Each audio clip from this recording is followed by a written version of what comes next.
Let's talk about all the horror movies I watched recently. I kicked off the month watching a new found footage horror called Project MKHexe. This one is about a young man who discovers that his brother who committed suicide was obsessed with this online conspiracy about government mind control, and he teams up with his brother's ex-girlfriend to investigate this world, and really weird, strange things happen. I really liked this one. It's a little long, but I think it's an interesting story. I love conspiracy theory elements in stories, and I think the faux documentary works really well here, and I like the two leads, especially the female lead. It gets a little confusing at times, but I do think they do a really good job at kind of building up that dread and that paranoia and making it feel like these characters are in a very life or death situation where some otherworldly or larger figures are watching them and can basically take them out whenever they want. It's just really cool, and I feel like there are some really cool creepy moments in this. Then I checked out King of Ants from 2003. This is from director Stuart Gordon, and this is kind of a psychological thriller about a young guy who's kind of like an everyday man. He doesn't really have anything going on in his life, and he's approached by a co-worker and introduced to this bigger like mafia type guy who basically hires him to kill someone. Once the guy completes the task, he wants his money, but this group of people doesn't give him the money. So he tries to get it from them, and he gets pulled up into this dark world filled with violence and gore and blood and all of that fun stuff, and he kind of goes he spirals out of control a bit. It's a lot different from Stuart Gordon's horror stuff, but it's definitely got his feel and his vision to it, his touch,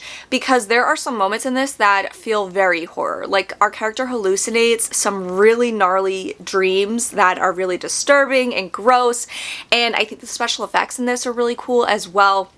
It gets very violent and gory, and I think the story takes an interesting turn that I wasn't expecting. I revisited Chronicle from 2012, which is a found footage style horror movie about 3 high school kids who make this interesting discovery in the woods, and it gives them these uncanny abilities and supernatural powers. The film takes a look at how these kids are developing their powers, and one of them becomes a lot stronger than the others, and unfortunately he may try to use his powers for harm. I feel like this one, while it kind of, the found footage element doesn't always work, or you're wondering how are they and why are they still filming this, but if you put that out of your head, I think it's a really interesting story about high school. I think the performances are great, especially from Dan DeHaan, who plays kind of the outcast of the group, and he's just, you really root for him, and you kind of understand why he's doing what he's doing. Then I checked out Bring Her Back from Danny and Michael Filippo, aka the same team behind Talk to Me, and I loved this one.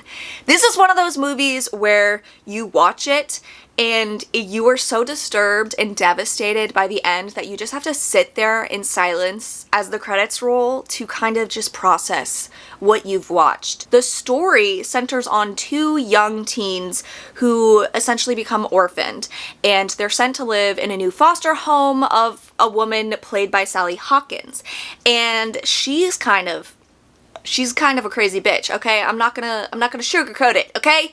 She is going through stuff on her own, but she's very manipulative, and the stuff that she does to these 2 kids, horrific, like horrendous treatment. You can't help but hate her, but also, on the other hand, you can understand why she's doing what she's doing. Like, it's something that you could put yourself in her shoes and be like, okay, maybe I would react that way too to get back somebody I loved. And it's just an interesting story about grief, abuse, and trauma.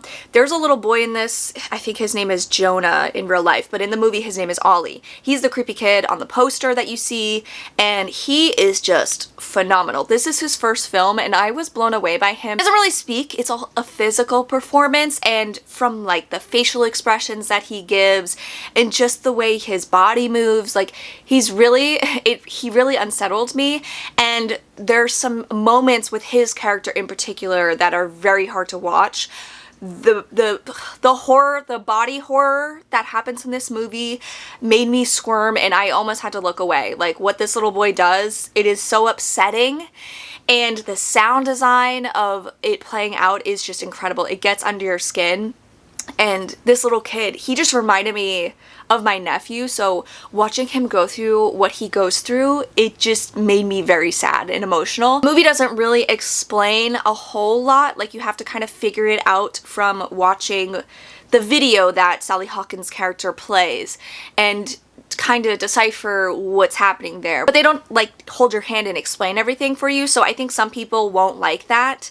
It's very ambiguous and it's just really sad. It's just heavy. I think anything dealing with children and loss is really hard to watch. It's kind of similar to Pet Sematary, where you're seeing how far some people are willing to go to bring back someone they love. It's sad. It's emotional. It feels like a roller coaster ride to hell, basically. Like, at the end of it, I was like, there were tears in my eyes, and the person I saw it with, they were crying. So if you haven't seen this movie yet, I highly recommend you go see it in theaters. It is worth it. Isn't this amazing? This is the floss that they handed out. If you see the movie, you'll know. If you know, you know. Then I watched The Entity from 1982, and this is a movie I've been wanting to watch forever, but it is not streaming anywhere.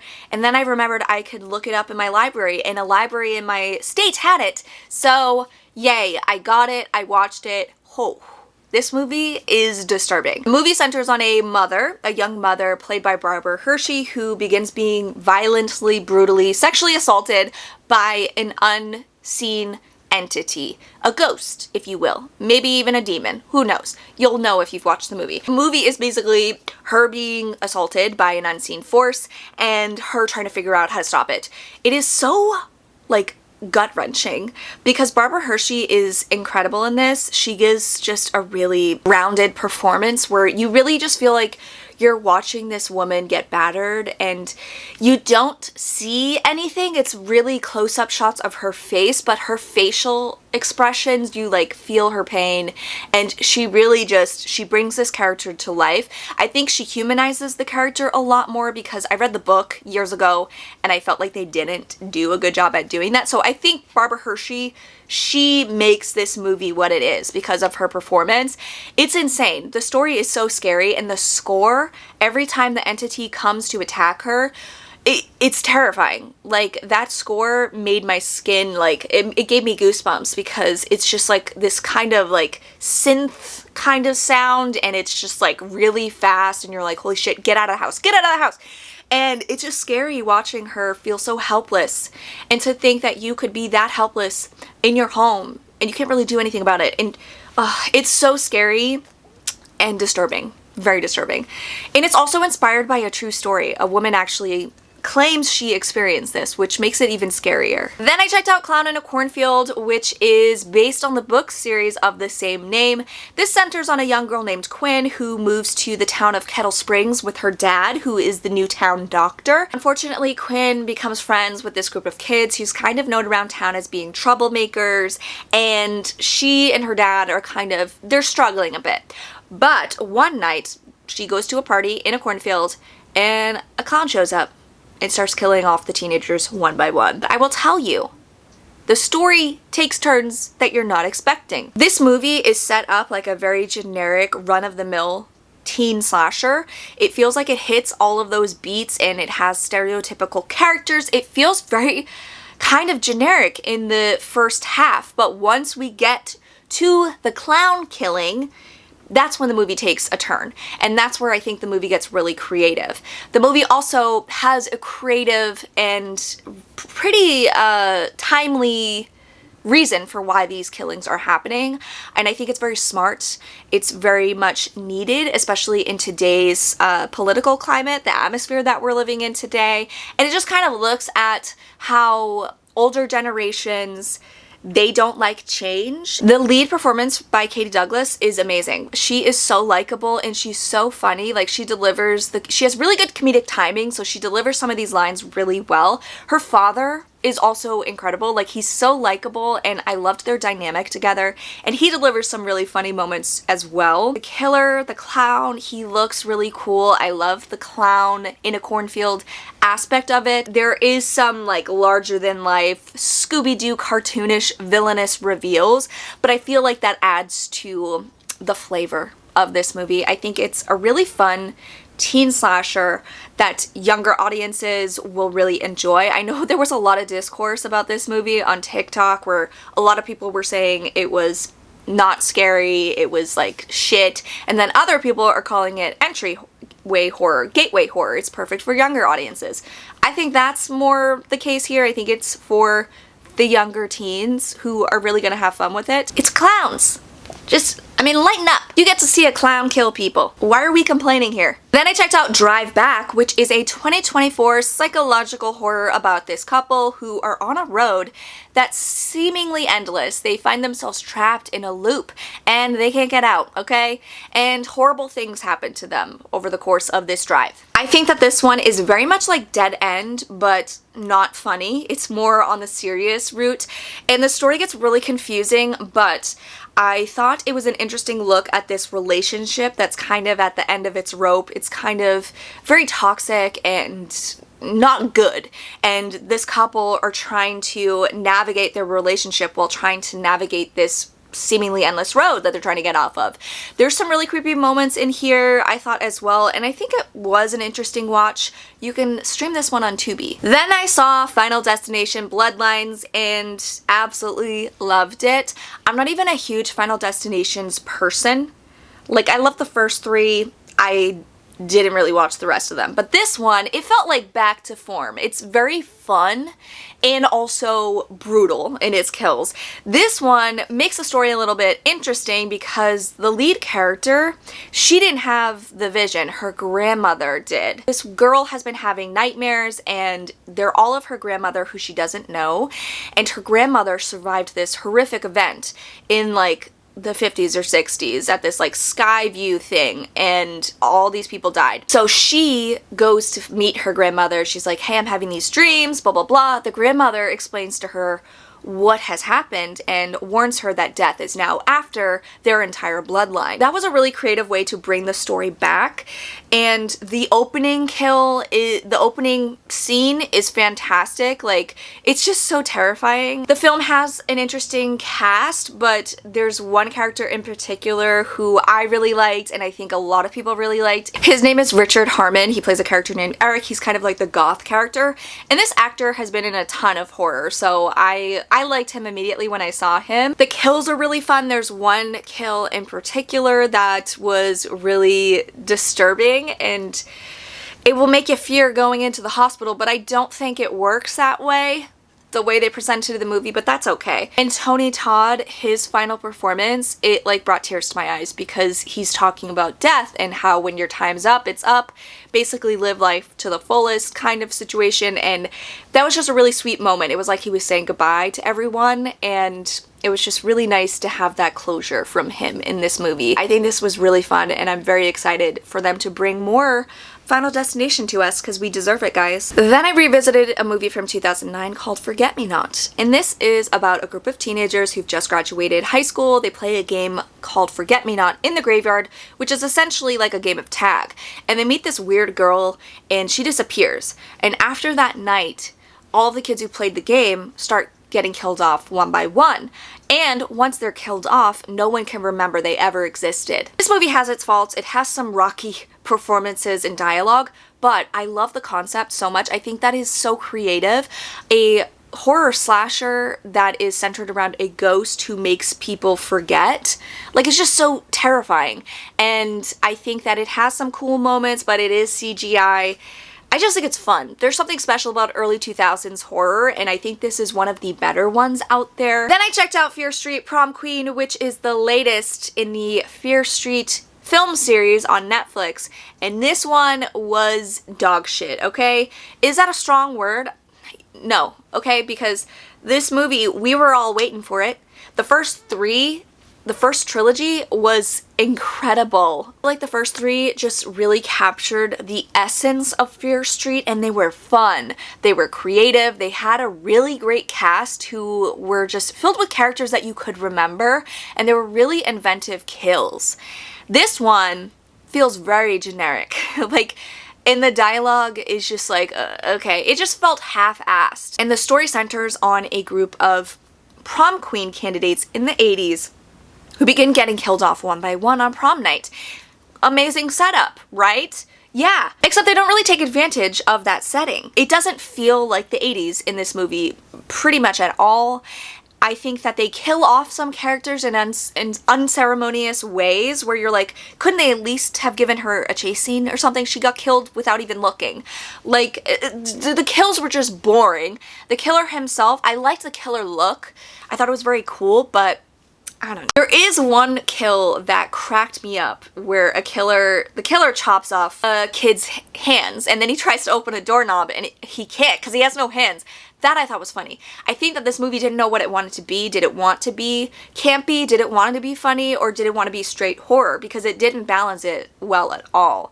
And it just was boring. And there were just moments that did not work.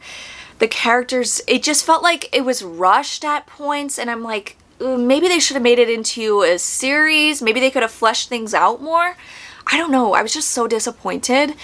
And yeah, it's not good, guys. Then I watched Rats from 2003, which is, I think, a Sci-Fi Channel original movie. It's when I originally watched it was on Sci-Fi. It's about this young journalist who goes undercover as a patient in this psychiatric facility to investigate something. I don't even remember. But when she gets there, she discovers that they have a rat problem. And these rats are huge.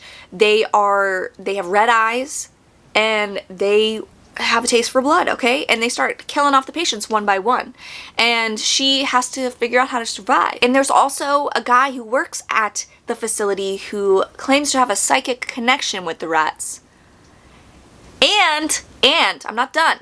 When the rats bite another character, he gets that psychic connection too. And it's kind of like he's infected like a zombie. This movie is horrible, but I love it. It is perfect. It's a perfect bad movie, I think, because it's fun. It is ridiculous with its CGI. The rat CGI will make you so happy to see because it's just insane. It's just so stupid. The rats are like 4 feet tall, and I just love it. Stars an actress from the early 2000s named Sarah Downing, who I love, and I wish she was still around because she was in a bunch of things during this time that I loved. So, I miss you, Sarah Downing. Come back, please. She's also in the next movie I watched, which is The Toolbox Murders from Tobe Hooper. This came out in 2004, and it's a remake. This is about a young couple who move into an apartment complex in LA. It's kind of run down, it's really shitty, and soon they discover that something strange is happening and people start disappearing from within the complex. I love apartment complex settings, and I think that this apartment, it was just perfect. Like, it really feels lived in, and I love when we get to meet different characters who live within the apartment building. They're also different, they're quirky, and they're just fun. This movie stars Angela Bettis, and she's fantastic as the lead, who is kind of connecting with her neighbors, and she realizes something's going on, and she starts to investigate the building itself, and she learns, you know, there might be a killer in the walls. The killer himself is really cool. He's got a cool, disgusting early 2000s look and a cool, interesting backstory, but he kills his victims using tools from the toolbox, which is cool. And the kills themselves are fun. They're creative, they're brutal, and I just think this movie is fun, and I'm so happy I revisited it because I had forgotten how much I liked it. I think it's silly, but I don't think it was trying to be serious. Tobe Hooper, he is really funny, and he creates these quirky, just silly, over-the-top stories. Like, I love another movie by him called Mortuary, which is very similar in tone, and I love this one, and I think I love Tobe Hooper a lot, okay? This one is currently streaming on Prime. Then I checked out In Her Skin from 2009, which is more of a psychological crime thriller, and this is about a family whose daughter goes missing, and they're basically investigating her, and they discover that she might have been kidnapped by an old babysitter. This one is disturbing on many levels, but it's inspired by an actual true story that happened of this young girl who was murdered by her babysitter because the babysitter was so obsessed with her that she wanted to become her. So she killed her to take over her life, which she didn't really think it through, okay? But the story, it just shows how her parents are dealing with this, and it also showcases the babysitter and her mental state. And I thought that was interesting. The actress who plays that character is phenomenal because you're like, she's fucked up. Like, there's a lot going on. But you're like, why? Like, if she had only had a stable home life, someone to help her so that she didn't go to that point of taking this young girl's life. I don't think it's a mystery that the story is about this young girl's murder. I think it's more a look into the lives of her parents and the killer. And I wish we would have got more of the victim here. It's more of the story about the killer and her craziness, but we don't really know much about the victim aside from she was a really great ballet dancer, and yeah, she died a horrible death. The movie, it's a little slow, but I thought it was interesting and depressing, so it's on Tubi. Then I watched A Necessary Death from 2008, which is an interesting one because it's presented like an actual documentary and it feels so freaking real. I had to check numerous times. I'm like, is this real? When you get to the climax, you're like, oh, this is fake. But the story centers on student filmmakers who are making a final film project for school about a person who is gonna kill themselves, basically. And they're basically documenting that person's final moments leading up to their death. And it's really sad and disturbing because they develop a close relationship with this person who has a terminal cancer and he doesn't want to suffer, and you're meeting like his family and you're just learning a lot about him, and the filmmakers develop a friendship with him. And like, one person doesn't want to allow him to do what he's doing because she's a human, like she has empathy, and the lead filmmaker, he wants to do what's best for the film. And it just all culminates to a very shocking conclusion. It's very sad and bleak, especially if you watch it thinking this is real, but I think it's a very well made faux documentary. And I ended off the month watching a horror movie from 1988 called Pulse, and it's not the Pulse you're thinking of. This one stars a child, Joey Lawrence, who is staying with his dad in his house for the summer in some suburb, and he soon discovers that something is off with the electricity. Like, the electricity has a life, and it starts messing with him. And he discovers that his next door neighbor had died from electrical stuff. So it's kind of interesting. They talk about like electric pulses that are sent through that are so powerful they can cause a break to happen and even a fire.